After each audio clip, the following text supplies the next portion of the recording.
You're watching First Take, presented by Chase. Back in 2011, Broncos quarterback Peyton Manning had 3 surgeries on his neck. Since then, Manning told Monday Morning Quarterbacks Peter King that he can't feel his fingertips. I can't feel anything in my fingertips. It's crazy. I've talked to a doctor recently who said don't count on the feeling coming back. It was hard for me for about 2 years because one doctor told me I could wake up any morning and it might come back. So you wake up every day thinking today's the day. Then it's not. Manning's numbers are actually better without feeling in his fingertips. His completion percentage, yard per attempt, and TD percentage are also up, with his interception percentage going down. Jerome, maybe mind over matter. Jerome Bettis still here with us. How much does Peyton have left here? If the year before is any indication to the next year, it tells me that he's got, really, as long as he really wants to play, I mean, at least 2 years left to play at a very high level, I would have to think. Here's, when you look at Peyton Manning, he keeps himself in great shape. He's this very cerebral guy. He understands everything there is about the game, and he's constantly evolving, wanting to learn more. And then you look at him physically, he's doing everything he needs to do. The only question is him getting hit. If he continues to get hit like he got hit last year, maybe not the year before, but a couple years past, that's the only thing that I think that can derail him, in the sense of him not playing for another 2 years. But I see 2 years at the very least, at a very high level, this year and next year at a very high level. Wow. Stephen A.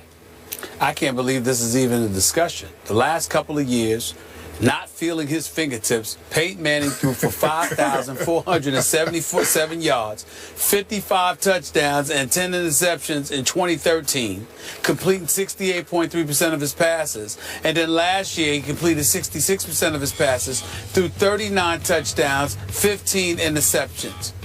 And there are questions. What questions? If he's not feeling his fingertips, what every NFL quarterback needs to do is to go to the doctor and say, can you find a way to numb my fingertips so I can't feel them either? If that's going to lead to me throwing like this, brother?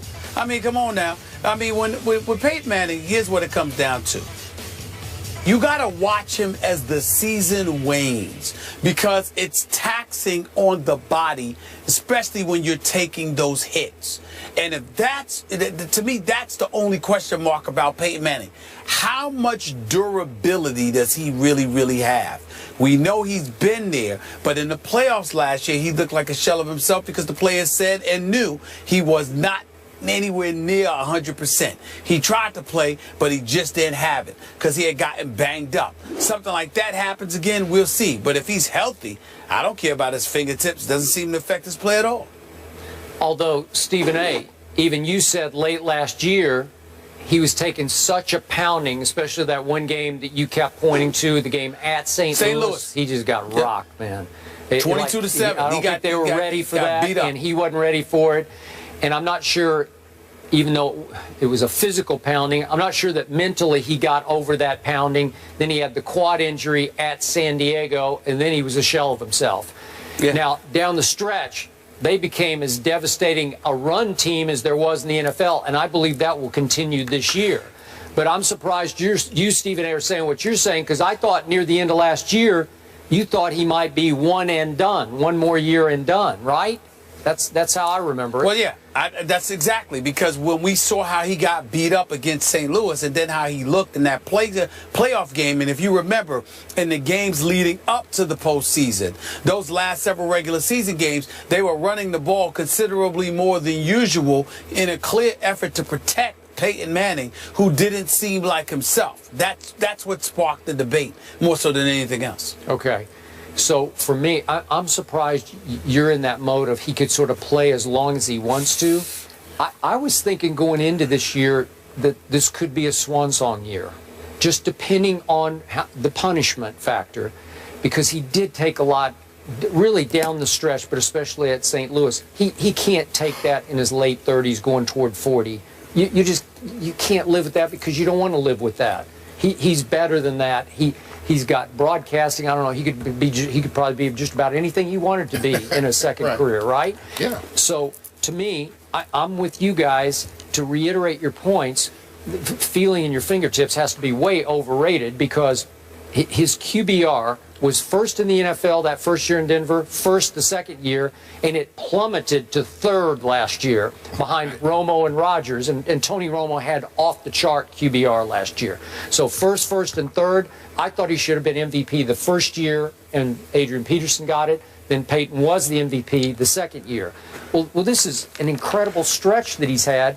And one key stat, over those 3 years, on passes of 20-plus yards, he has led the NFL in completion percentage on those passes. He's 48% on 20-plus yard passes. So your gripping of the football, it just doesn't matter if you can feel your fingertips because his hand strength and his arm strength is still good enough, obviously, because that coming off the neck procedures, all the talk was about he couldn't get his tricep to fire, so he had no arm strength. They told David Cutcliffe has been here, the Duke coach who's yes. close with Peyton and Eli both, and Cutcliffe said that Peyton couldn't throw the ball across the room to him. You know, like he had no arm strength, and to do that coming off those 3 neck procedures is just all-time phenomenal. Now, but let me understand this. You're saying that first in QBR, a first and a third, and then you think the next year is his last year? That's what I'm saying. I think if they can protect him, and he doesn't take those big hits, then he has the potential to continue to play. I don't think this year would be his swan song if they can protect him. I know that's the caveat to this whole conversation. If they can protect him, I believe he can play 2-3 more years under the right protection in terms of the offensive line, and especially with the new emphasis of running the football. Yeah, I think this could give him some longevity because he's not going to take the amount of hits having to drop back as many times as he's had. And they do have a stable of running back. They go 4 deep, and they're all pretty good. They're all pretty good. They're all healthy now. And they're all healthy. And, okay, maybe that way, but if he has another game like the one at St. Louis, I think he would start thinking, I just don't know if this is worth it anymore. Absolutely. Or also if it doesn't work out with Kubiak in that new offense. Maybe. Yeah. That's right.